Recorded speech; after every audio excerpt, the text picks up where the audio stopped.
Hello students, welcome back to my YouTube channel learn with Yusra. जैसे कि आपको पता है कि आज से हम अपनी एक पीजीटी कॉमर्स की सीरीज़ शुरू करने जा रहे हैं, टीजीटी पीजीटी कॉमर्स की series.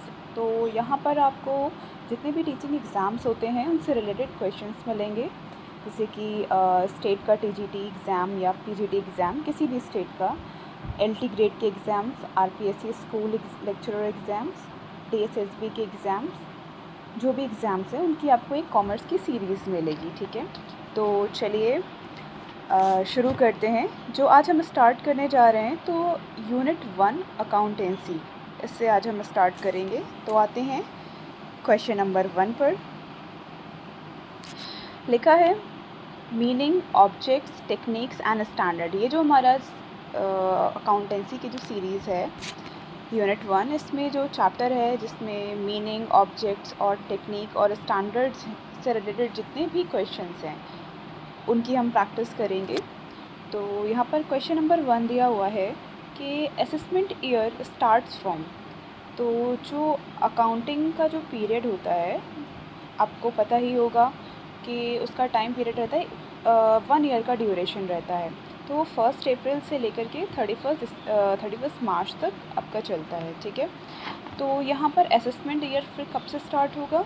Assessment year starts from 1 April, ना तो 31 दिसंबर होगा ना ही 1 जून। Okay, now coming to question number 2, accounting standards in India are issued by. Accounting standards India में कौन इशू करता है? Central government, state government, the institute of chartered accountants of India या फिर आरबीआई। तो इसका आंसर है C, the institute of chartered accountants of India. अब आते हैं क्वेश्चन नंबर 3 पर। Accounting standards board of India was established in the year. जो accounting standard board of India है उसको कब इस्टेब्लिश किया गया था, किस ईयर में? 1970, 1972, 1973 या फिर 1977। तो इसका आंसर है आपका आंसर नंबर डी, 1977 में इसको इस्टेब्लिश किया गया था। अब आते हैं क्वेश्चन नंबर 4 पर। तो लिखा है the money invested in business by the business owner is called. जो भी मनी इन्वेस्ट किया जाता है बिज़नेस में बिज़नेस ओनर के ज़रिए, उसे क्या कहा जाता है? कैपिटल, प्रॉपर्टी, गुड्स या फिर बिल्डिंग? मैं आपको बता दूं, ये जो हम सीरीज़ स्टार्ट कर रहे हैं, जितने भी इसमें आपको क्वेश्चंस मिलेंगे वो सारे प्रीवियस ईयर क्वेश्चंस पर ही आधारित हैं। ठीक है, तो ये आपके लिए काफ़ी यूज़फुल, काफ़ी बेनिफिशियल होने वाले हैं। अगर आप पहले से ही तैयारी कर रहे हैं तो ये आपके लिए एक रिवीजन का काम करेगा, और अगर आप मेरे चैनल पर न्यू हैं तो आपके मैं कॉन्सेप्ट्स को क्लियर भी करूँगी और उसके साथ साथ आपकी एक बहुत अच्छी प्रिपरेशन भी होगी। तो the money invested in business by the business owner is called, option number A, capital. इसका आंसर होगा कैपिटल। जो भी बिज़नेस ओनर बिज़नेस में मनी को इन्वेस्ट करता है अपने, तो वो पूंजी कहलाती है, कैपिटल कहलाती है। अब आते हैं क्वेश्चन नंबर 5 पर। What does book keeping means? Book keeping का मीनिंग क्या होता है? To make accounts and preliminary books, point B preparing profit and loss account, point C calculating net profit, point D writing partnership deed. यानी कि book keeping का mean क्या होता है? प्रिलिमिनरी बुक्स में लिखना, या फिर प्रॉफिट और लॉस अकाउंट को बनाना, या फिर नेट प्रॉफिट को कैलकुलेट करना, या फिर पार्टनरशिप डीड लिखना। तो इसका आंसर नंबर है A, point A, to make accounts in preliminary books. इसके बाद में आते हैं क्वेश्चन नंबर 6 पर। Which of the following is an accounting equation? इनमें से कौन सी अकाउंटिंग इक्वेशन है? तो अकाउंटिंग इक्वेशन क्या होती है जिसमें आपके 2 कॉलम होते हैं, एक कैपिटल का कॉलम होता है और एक एसेट का कॉलम होता है। एसेट में क्या होता है, हमारा टोटल एसेट्स होती हैं, जैसे आपके लैंड हो गई, आपकी बिल्डिंग हो गई। ठीक है, ये सारी क्या हैं, आपकी एसेट्स हैं। प्लांट एंड मशीनरी है, कैश है, स्टॉक है, ये सारी की सारी आपकी एसेट्स हैं।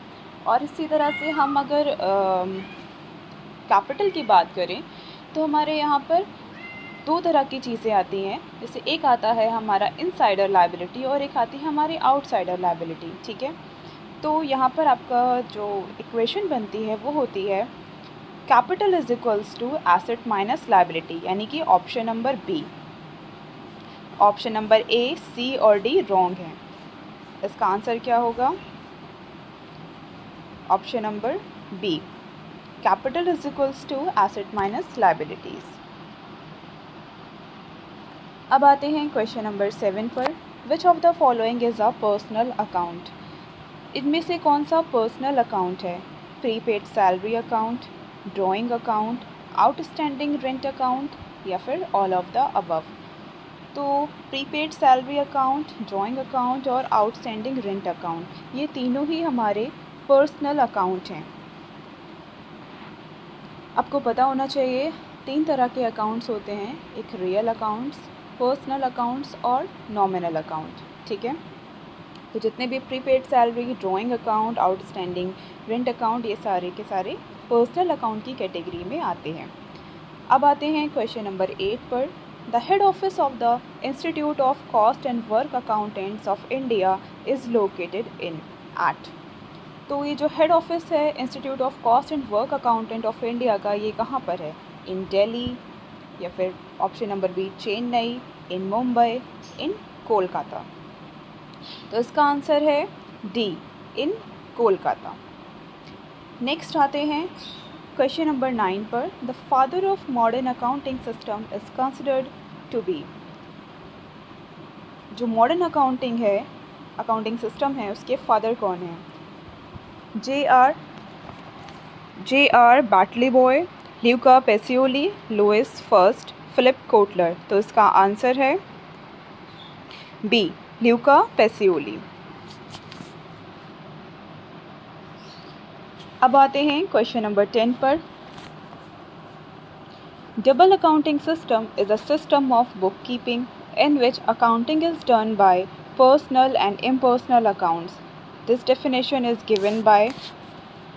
जो डबल अकाउंटिंग सिस्टम एक सिस्टम है बुक कीपिंग का, जिसमें अकाउंटिंग पर्सनल या इम्पर्सनल अकाउंट्स के थ्रू की जाती है।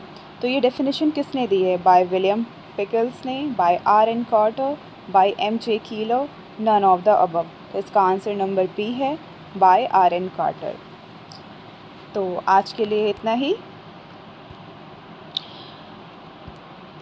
चैनल को लाइक एंड सब्सक्राइब कीजिएगा और शेयर कीजिएगा ज़्यादा से ज़्यादा। जो भी स्टूडेंट्स इनकी प्रिपरेशन कर रहे हैं उनको थैंक यू।